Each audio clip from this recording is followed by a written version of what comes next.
Saviez-vous que le resveratrol, dérivé des pépins et des peaux de raisin, présente plus d'une centaine de bienfaits pour la santé du corps humain et est totalement exempt d'effets secondaires? Savez-vous que ce composé étonnant profite à presque tous les organes et systèmes du corps de manière incroyable, tout en n'entraînant aucune réaction indésirable? Réalisez-vous qu'aucun médicament fabriqué par l'homme ne peut égaler ses avantages et sa sécurité?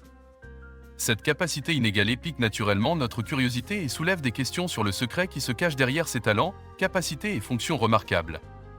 Le secret de sa puissance pourrait-il provenir de sa structure moléculaire unique et de sa géométrie spatiale, une signature trouvée dans l'univers? Bonjour, je suis le docteur Jamil Al-Qudsi et bienvenue dans cet épisode intrigant. Après avoir observé les innombrables bienfaits pour la santé du resveratrol issu des pépins et des peaux de raisin, nous sommes devenus curieux de connaître sa structure et sa géométrie spatiale. Nous avons découvert qu'il est construit sur deux anneaux phénoliques hexagonaux, chacun comportant 6 atomes de carbone.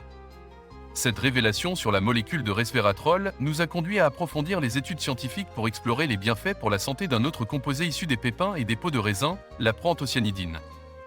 Nous avons découvert qu'il s'agit d'un composé tout aussi étonnant, doté de magnifiques bienfaits pour la santé du corps, rivalisant avec les merveilles du resveratrol. L'une de ses principales fonctions est qu'il s'agit de l'un des antioxydants connus les plus puissants au monde, protégeant puissamment le corps des radicaux libres. Sa puissance surpasse celle des antioxydants bien connus comme la vitamine C et la vitamine E, qui sont fréquemment prescrits à cette fin. De plus, il protège les cellules en empêchant l'oxydation des graisses qu'elles contiennent. De plus, la proanthocyanidine protège les cellules de la fragmentation de l'ADN, précurseur du cancer. De plus, la proanthocyanidine offre des effets protecteurs sur les muscles du cœur et du cerveau, en particulier après une hypoperfusion grave due à des conditions telles qu'un accident vasculaire cérébral ou une crise cardiaque. Une fois le flux sanguin rétabli, une quantité massive de radicaux libres est générée, endommageant le muscle cardiaque et entraînant une dégénérescence des fibres et des cicatrices. Ceci est généralement observé après la formation de caillots dans les artères coronaires. Un effet similaire peut se produire dans le cerveau, où une diminution puis un rétablissement du flux sanguin entraîne la génération de radicaux libres et un épuisement des antioxydants neutralisants, endommageant ainsi les cellules cérébrales. Avec le chrome, la proanthocyanidine a la capacité de réduire le cholestérol total dans le sang, le cholestérol même qui, une fois oxydé, se dépose sur les parois artérielles, provoquant l'artériosclérose. La proanthocyanidine a également la capacité d'inhiber la croissance des cellules cancéreuses tout en favorisant la croissance des cellules normales et en les protégeant des effets de la chimiothérapie. De plus, la proanthocyanidine présente des effets antidiabétiques, protège les cellules nerveuses et a un effet antibiotique contre de nombreuses bactéries. C'est comme le resveratrol, présent dans les pépins de raisin et leur peau.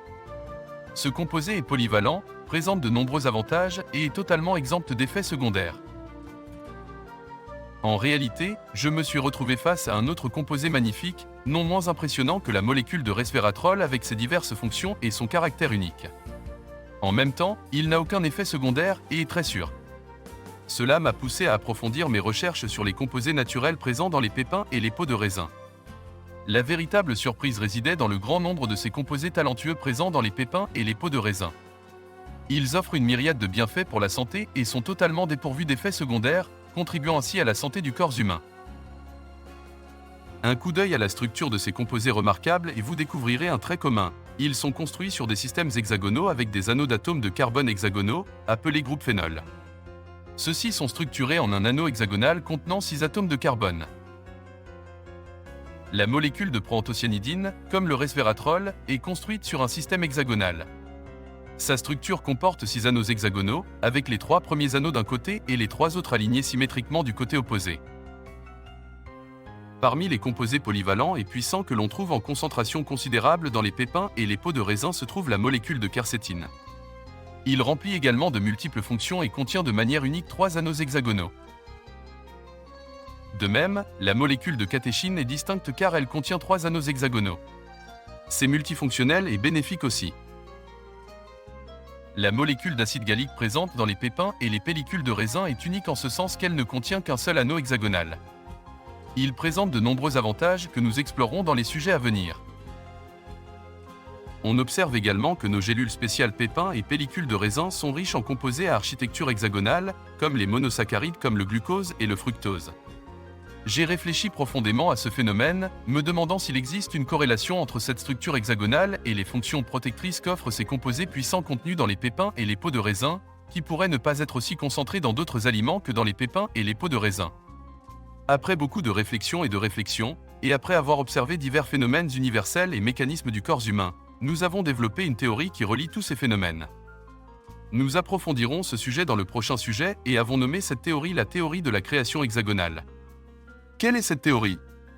Quel est le rapport avec la géométrie spatiale et l'architecture chimique de chaque composé? Quel est son lien avec le chiffre 6? Comment s'associe-t-il à l'ADN et également à l'atome de carbone? Quel est son lien avec l'eau hexagonale? Et sa relation avec les lobules du foie, qui sont de forme hexagonale? Les humains, grâce à cette théorie, peuvent-ils prédire les fonctions d'un composé ou d'une créature avant de l'étudier, en reconnaissant un ensemble de ses fonctions simplement en regardant sa forme et sa géométrie spatiale? Nous explorerons cela en détail dans le prochain épisode.